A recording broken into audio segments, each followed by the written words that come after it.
Indiana Newsdesk is made possible in part by Maller Grotner Plummer Attorneys, providing legal services to clients and the community.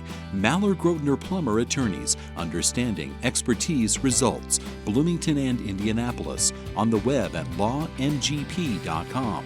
IU Center for Rural Engagement, extending IU Bloomington resources to improve Hoosier lives in partnership with communities and organizations. rural.indiana.edu. Smithville, fiber internet, security solutions, and voice in Southern Indiana. More information at smithville.com.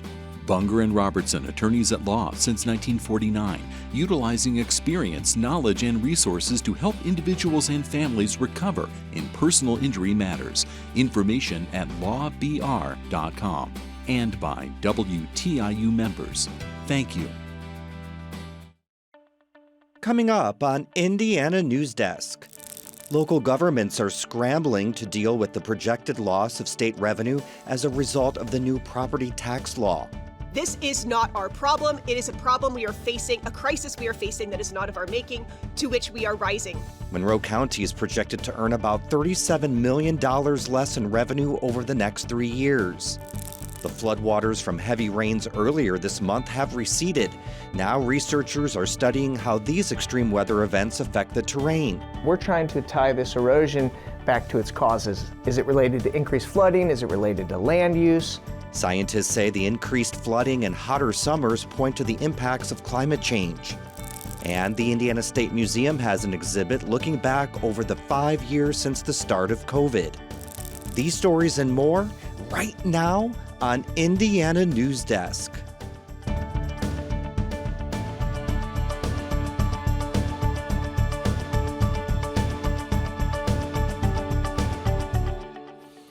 Welcome to Indiana Newsdesk. I'm Joe Wren. Lawmakers ended the 2025 session early this morning by passing a new state budget that Republicans say takes care of Indiana's priorities and Democrats argue moves the state backward. Legislators were faced with a $2 billion revenue shortfall in the new budget. They filled it with a $2 per pack cigarette tax hike, major cuts to higher education and public health, and defunding things like public broadcasting and trails. House Speaker Todd Houston says the budget makes important investments in key priorities, including K-12 education, housing, and public safety. Property tax reform has been a priority of Governor Braun's administration from day one of this year's General Assembly session. But while homeowners and businesses will see some relief, local governments are preparing for potential staff and service cuts due to the loss of revenue from the state. As our Donnie Burgess reports, city and county leaders hosted a panel discussion this week on the potential consequences. Senate Bill 1 limits the amount of property tax revenue Indiana counties can receive. Monroe County is projected to lose about $37 million over the next 3 years. That's according to the state's fiscal analysis. Because the state legislators who supported SB 1 were too cowardly, and yes, I choose that word purposefully, to do their jobs, local governments are going to have to raise local income taxes to make up deficits. We're not going to have a choice. The projected revenue loss has led the county council to deny salary or staffing increases for some departments. And I think that's probably the biggest risk here is the uncertainty, not knowing what's going to happen, when it's going to happen. Until we have more certainty, we're going to pause any new job creations. The city of Bloomington will have to take a hard look at essential government services. While a new local income tax is a possibility, it's unclear what form it would take. It's also unclear what social services would survive funding cuts. We cannot do more with less. I can tell you that my administration has been laser focused on making sure that we are running a really efficient government. In a county that already struggles with affordable housing and wage disparity, it faces another problem that could become worse if staff and services are cut. Big concern for me, which is a decrease of population happening right now in Monroe County for the first time in our history. We're losing population, particularly population of working age people that will pay local income taxes. For Indiana Newsdesk, I'm Donnie Burgess. Thompson urged residents and community leaders to keep talking and to express ideas on how to combat revenue loss.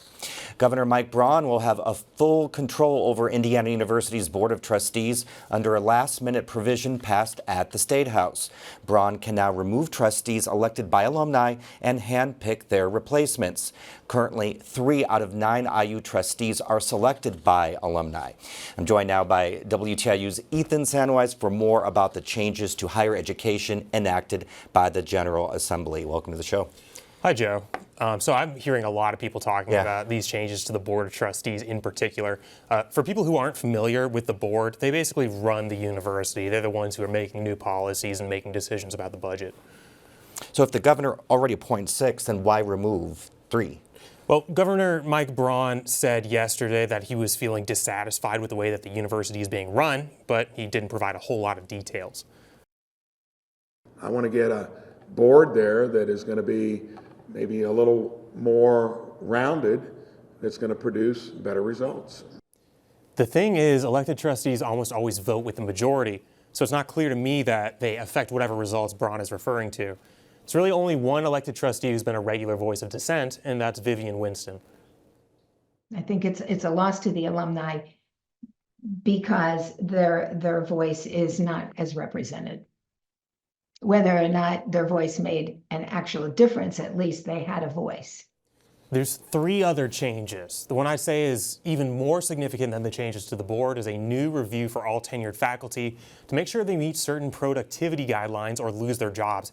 Basically, that gets rid of most of Indiana's remaining tenure protections. When the State House proposed changes to tenure last year, it appeared as a separate bill, and there were weeks of debate. By contrast, this change appeared overnight in a conference committee. There really wasn't any discussion. And I see there's language in there about faculty governments as well. That's one of the most puzzling things about this legislation, Joe. It makes very specific changes to faculty government that it's hard to imagine why anyone outside the university would really care about. For one, it bans professors emeritus from service on the faculty council. Those are retired scholars who get to keep their titles. But I can't imagine why anyone in the State House would worry about that. The changes also stop faculty councils from passing new policies. From now on, their actions are advisory only. It takes away a lot of the leverage that professors used to have on campus. All right, Ethan, thanks so much for your reporting. I know you're going to go back and you're going to have a whole web story for us later today, right? That's right. Yeah, thanks so much. The city of Bloomington is revoking occupancy permits for 11 of about 34 properties owned and run by Jeff Jones of Pendragon Properties, a rental company in Bloomington. As Benta Boutier reports, the city attorney sent notice to Jones on Friday of permit revocation and loss of further rental licensing privileges for rental code violations. A letter from a Bloomington attorney to Pendragon says if it continues to use the 11 properties as rentals past June 1st, it will be subject to a $2,500 fine per day for each violation. Bloomington Mayor Carrie Thompson says during recent city housing and neighborhood development inspection of Pendragon properties, the city found multiple code violations and unsafe living conditions. She went to these properties to talk with residents about action the city is taking.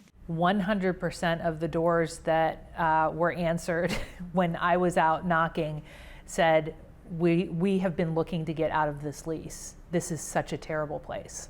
Thompson's assembled a team of housing providers and others that met this week. In case we do find that people become unhoused, but it's not our expectation that that will be the situation. Pendragon Properties have had issues with rental code compliance for years. A city spokesperson says Pendragon has approximately 23 other properties. The city does not plan to renew the rental permits for any of these once they expire, and Jones will not be allowed to operate residential rental housing in Bloomington. For Indiana Newsdesk, I'm Benta Boutier. Jones did not respond to requests for comment. 2 of the 11 properties that Pendragon will lose a permit for in June are run by Malibu House, a local sober living business. Thompson says the city explored what it could do about Malibu House, specifically after WTIU's reporting this year. Well, we're joined now by Olivia Wilson for more headlines from around the state. Hi, Olivia. Hi, Joe. Thank you for having me. Terre Haute is introducing a 10-year plan to develop its riverfront into a recreational destination. The plan includes building neighborhoods, expanding trails, and reserving public space by the banks. I would say that vision came, honestly, traveling outside of Terre Haute, seeing what other Hoosier communities and Midwest communities have invested in their river, whether that's Owensboro, Kentucky, Evansville, or Fort Wayne, Indiana. Financial hurdles could complicate Terre Haute's vision. Budget cuts at the state and federal level are constricting the sort of grants relied upon for public projects. It's fallen on cities and mayors to go out and sell their community, to grow their community, and that's exactly what we're doing right here in the city of Terre Haute. Sackman says he's prepared to diversify sources of funds, such as using developer-backed TIF bonds and grants from private organizations. Indiana's state parks are expected to face a loss of $10 million in state funding once the budget is finalized. That's after lawmakers adjusted the budget so that more than 90% of the park funds would come from visitor fees, which are for entrance, camping, and the pool. In the past, about 2/3 of Indiana State Parks' operating budget came from fees. And I think that may have given a false sense to the budget makers that they could rely on in the DNR fees continuing to increase. They leveled off. Goss says without more funding, the parks likely won't have as much money to hire the seasonal workers they rely on to do things like clean restrooms, mow lawns, serve as lifeguards at park pools, and collect entrance fees. The Bloomington Convention Center hotel developers are ready to investigate whether their chosen site is the ideal home for the hotel. The City Redevelopment Commission unanimously approved Adora's hospitality request to spend up to $100,000 to examine the former Bunga Robertson property north of the current convention center. The worst thing you can hit is rock or water, and I seem to hit both of them every time I develop a hotel. But we understand there's going to be rock here, but we'd like to understand the length of it. Louderback expects the property analysis to take up to 2 months to complete. The city of Bloomington celebrated the opening of Hopewell Commons, the city's newest park, Wednesday afternoon. The 1-acre park is part of a bigger effort to redevelop the former site of the IU Health Bloomington Hospital into a new neighborhood with affordable housing. The park includes outdoor seating, picnic tables, and AstroTurf. Temporary pickleball courts will eventually be moved for housing. That's what this park is. It's our first hello. It's open arms. It's an invitation to come in and stay a while. We're building homes here, of course, but also businesses, public art, walking paths, spaces like this one. Places that invite us to gather, to breathe, and to belong. Development in the area surrounding Hopewell Commons is expected to begin later this year. Bloomington Mayor Carrie Thompson has proclaimed June 27th as the first Godzilla Day. Thompson says the city wants to honor the original uncut 1954 Toho Studios film that will be screened at the Buskirk-Chumley Theater that evening. The version of Godzilla familiar to most Americans was recut by distributors for American audiences. It's a little bit more gritty, and it really talks about the realities of what had happened during the war and the atomic bombing. And Joe Bredlow says that she's still looking for ways to expand the event, like getting permits for public art projects and partnering with local businesses. Sounds fun. I know a lot of people excited about that. Absolutely. Thanks so much, Olivia. Thank you. Coming up next on Indiana Newsdesk. The Indiana State Museum has been collecting artifacts for its exhibit documenting the impact of the COVID pandemic. And scientists are studying the effect on the terrain from this month's extreme flooding across the southern part of the state. These stories and more right here on Indiana Newsdesk.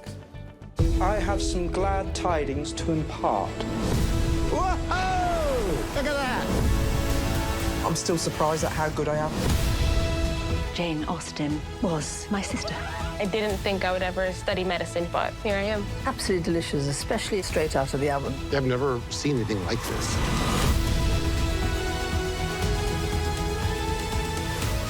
I think we have sufficient cause for celebration. 1, 2, 3. A change is happening. Let the groove take over. Which is perfect. The age of discovery is now. When you hear it, you know what it is.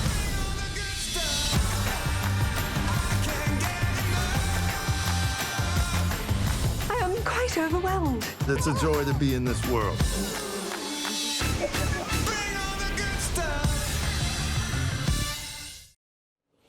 Welcome back to Indiana Newsdesk. Well, 5 years have passed since the COVID-19 pandemic hit the country, upending the lives of millions. Reporters Isabella Vesperini and Elise Perry visited local businesses and the Indiana State Museum to learn more about the pandemic's lasting effects. The Breyer and the Burley luggage and tobacco shop on the square was deemed a non-essential business. It was closed for 8 weeks to the public and could only ship products. We would just come in and sit here and see if the phone rang, and that was about it. The owner spent $80,000 of his savings to keep the 9 employees paid and the lights on. Closing down permanently was a concern. The thought crossed my mind. I mean, if you can't be open to the public and you have all this merchandise and bills to pay, you've got essentially no source of income. Sooner or later, we managed to survive. They sold fewer pieces of luggage in a year than they normally would in a week. Between January and October of 2020, international tourism dropped 70%. When people were finally able to get out and move around and shop again, that we got busier. That people, especially when people started traveling again, they kind of seemed to do it with a vengeance. It's like, I don't know where I'm going, but I'm not staying here. The pandemic caused Gather, an independent handmade goods shop on the square, to undergo structural changes. Even though plastic shields various feet tall were installed in front of the counter to keep people distant from each other, they still found a way to connect with their customers. We have a bunch of people who craft around Bloomington, and so a bunch of the crafting people really came through as a community to make a bunch of masks for everyone and to help have them here at the store so everyone had easier access to them, and also it really helped out our small business a ton. Halliday moved back in with her parents in Indianapolis right as the pandemic hit.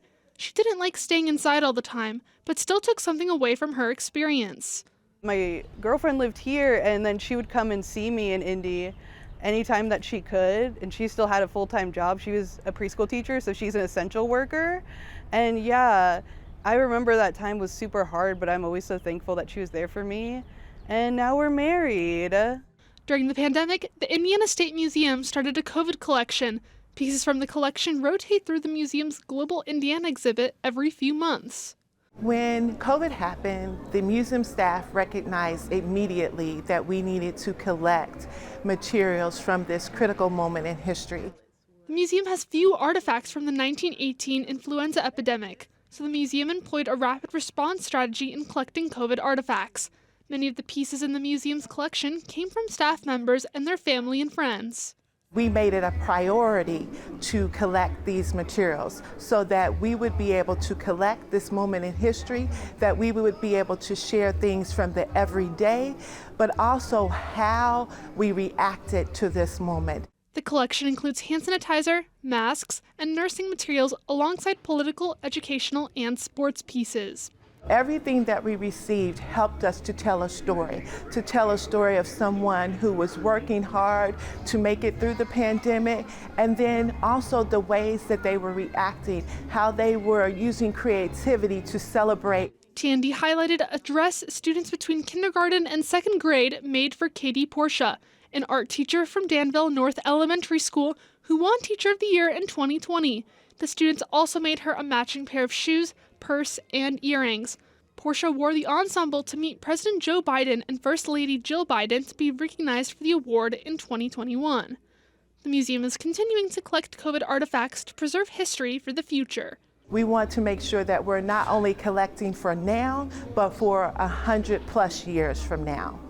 For Indiana Newsdesk, with reporter Elise Perry, I'm Isabella Vesperini. Floodwaters from the White River have finally receded below flood stage after heavy rains brought it surging into communities and farmlands. And for one research team at IU, the work is just beginning to understand how these extremely rare 50-year floods affect Indiana's terrain. Clayton Baumgarth has more. It's a sunny afternoon in a field just south of Columbus. Students are out gathering sensors and scanning the area using a drone. This flood in particular helps us quantify exactly how a 50-year flood affects floodplains and the deposition and erosion of sediment here, and exactly how much just the one flood affects this. O'Hara is a master's student at IU. Typically, he studies how smaller floods affect floodplains over a decade at a time. But this 50-year flood provided a rare opportunity. The area behind me on this floodplain, I'd say about a third of it has experienced over a foot of erosion in the past decade, and that's pretty significant. And we're hoping to compare just the one flood event to see, what kind of portion of that could be from one event. Just days before the waters rose, O'Hara and some undergraduate students rushed to this field to stake sensors in the ground for measuring water depth. They also flew a drone with a sensor attached that measures ground elevation. Each of those pulses of light gives us an exact measurement to the ground and any point that it hits. And with that data, we can make a lot of measurements. It's extremely valuable to a lot of different kinds of research. They'll be able to use that data to determine if the flood eroded or deposited soil from the plain. Right away, it was clear to the team that the floods brought a hefty layer of sand into the field. The lab thinks that could be a good thing. That sediment can get worked back into the topsoil, restore some balance to the topsoil, maybe provide some nutrients. That's certainly an interesting possibility. Edmonds says these floods are part of a historical trend that goes all the way back to 1927. If you look at those trends over time, the annual maximum flow has been increasing pretty steadily since then. It's been going up, and so the implication of that is that there are more frequent and bigger floods year after year. This floodplain in particular is of interest to Edmonds because while there are clear deposits from the White River, other areas of the field are eroding away. We're trying to tie this erosion back to its causes. Is it related to increased flooding? Is it related to land use? Is it related to farmers' planting habits or patterns? Ultimately, we want to try to help the farmers and the people of Indiana to try to conserve soil because it's an important natural resource. Edmonds is hoping to better inform farmers about utilizing floodplains across the state. Though sediment deposits have the potential for creating more nutritious soil, other scientists say that isn't always the case. There are some benefits from those sediments. If all of our waterways were perfectly clean and free of industrial chemicals and things like that. So, there is a little bit of risk of water quality whenever you are dealing with floodwaters. This flood came at a good time for farmers. It's still a bit too early to plant most crops in the southern portions of the state. But by the time major puddles and ponds dry out of the fields, farmers will be left with a healthy, moist soil to get their corn and soybeans into. Those excessively wet conditions aren't healthy for the plants either. So our corn and soybean crops really can't germinate under saturated conditions, and so you might have complete failure of seed emergence. For Bowling, this time of year isn't when most farmers worry about their crop yields at harvest. Increasingly, we also worry about peak summer temperatures and the timing of pollination relative to when we have some of our hottest nighttime temperatures can influence corn yield in particular. She says the increased amount of flooding Edmonds noted in his research, as well as the hot summers, all point to one big problem. And that is the signal that we're seeing with our climate changes. For Indiana Newsdesk, I'm Clayton Baumgarth. Edmonds says preliminary analysis of the floodplain surface changes in the study area showed the flood caused more erosion than deposition. Today marks the start of the world's greatest college weekend, but it's not all about the men's and women's Little 500 bicycle races. As Kitty Spack reports, one student organization puts on a race that isn't quite as competitive. It's called the Little 499.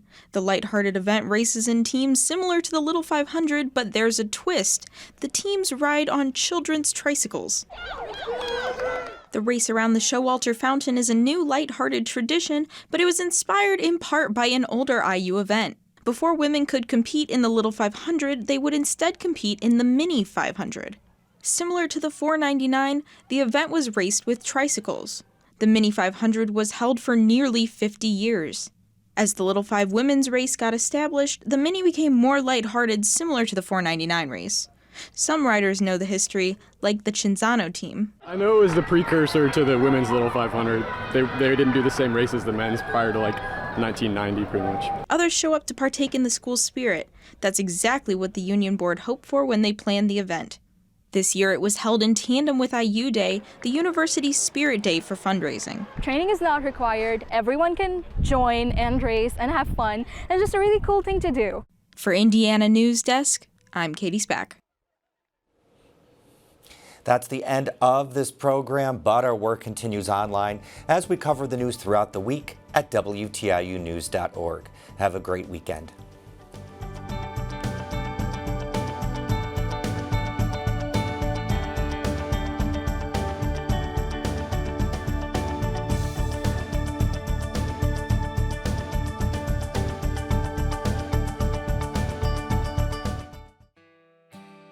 Indiana News Desk is made possible in part by Maller Grotner Plummer Attorneys, providing legal services to clients and the community.